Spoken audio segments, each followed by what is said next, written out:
नमस्कार दर्शक बंधु आज वीडियो रे स्वाधीनता दिवस पाई स्पेशली स्कूल और कॉलेज पिला ही भाषणटी तो आशा करछि आपण माने समस्त को भल लागिबो।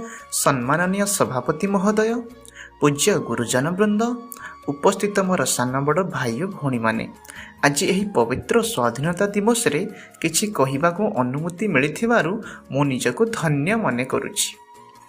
आज अगस्ट 15 तारिख 2023 मसीहा आम देशर 77तम स्वाधीनता दिवस। आम्भे 1947 ठारू प्रतिवर्ष अगस्ट 15 तारिख को स्वाधीनता दिवस भावे पालन करुअछु। इतिहास कहिबाकू गले बहु वर्ष पूर्वे आम देश रे एकता अभाव रे शत्रु माने आम देश को अधिकार करिनेले। भारत माता छिन्न मस्ता होईगला।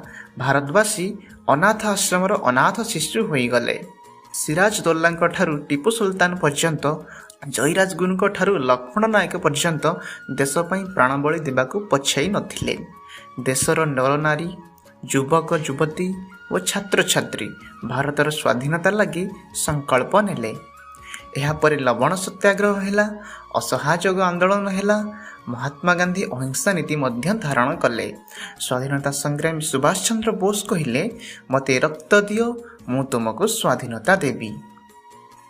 एही दृढ़ मनोबल और संघर्ष पाई भारत 1947 मसीहा अगस्ट 14 तारिख मध्यरात्रि रे स्वाधीनता लाभ कला। ता परदिन आम त्रिरंगा पताका नील आकाश रे रोमांच सृष्टि कला। तेबे आसंतु स्वाधीनता दिवस को अति आनंद उत्साह पालन करिबा एवं आम प्रिय देश को स्वच्छ, सुस्थ और सुरक्षित रखिबा। एतिकी कही मो वक्तव्य शेष करुछि। जय हिंद, जय भारत।